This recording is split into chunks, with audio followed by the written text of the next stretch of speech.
मी पण जेव्हा सुरुवात केली तेव्हा मी ज्योती चांदेकरांची मुलगी आहे असं सांगितलं नाही या क्षेत्रामध्ये. बरोबर.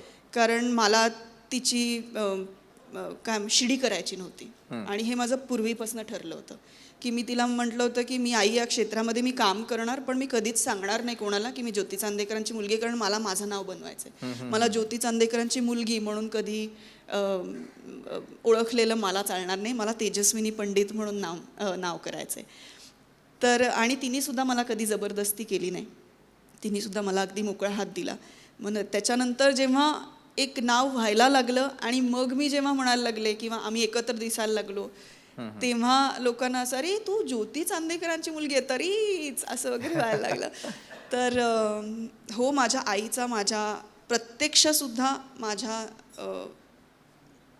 यशात भरपूर सहभाग आहे, अप्रत्यक्षसुद्धा आहेच संस्काराच्या वाटे.